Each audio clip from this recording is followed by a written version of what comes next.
So the next thing I want to show you is calendar. So when you're logged in and you click on the calendar,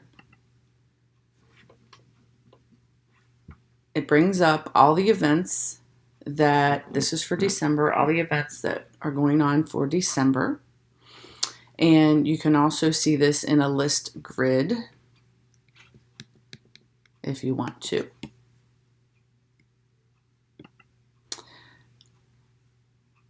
So if we go to, we'll go to January, and you can click on any of the events, meetings, and it will give you, so this is for the Field of Flags Committee meeting. It shows where it's at. It shows the date and time of the event, and then you will be able to, we don't have this set up. Oh, we do. You can RSVP if you're going to be attending that on the calendars. So basically the calendar is just showing you everything in that's on our calendar. Now if you go to meetings and events, you're going to see a list of everything. And when you click on this, you're going to see the same thing. You click on the Field of Flags Committee meeting. It's going to take you to that same screen that we were just at. And like I said, you can RSVP to attend. You also can see who else is going to be attending the meeting. I'm going to go back to meetings and events and just show you right here. This C right here means it's a committee meeting. And then M is a regular meeting. And then if we had some events set up, which we do, and down here we have events set up. So for the Field of Flags set up, this is on May 24th.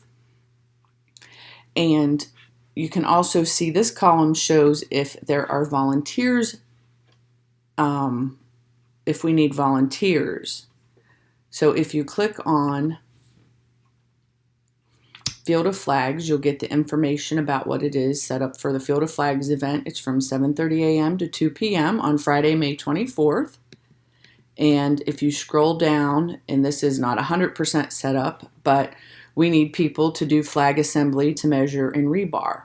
So if you were to click on this, sign up member, and then your name would pop up. Oh.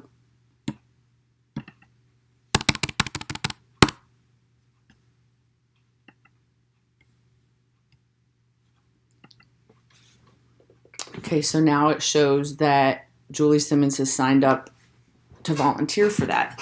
Now, if I go in as an administrator, I can sign people up. So if Bill Bergenson tells me he wants to sign up for this, then I can go ahead and sign him up, and he will get an email for that.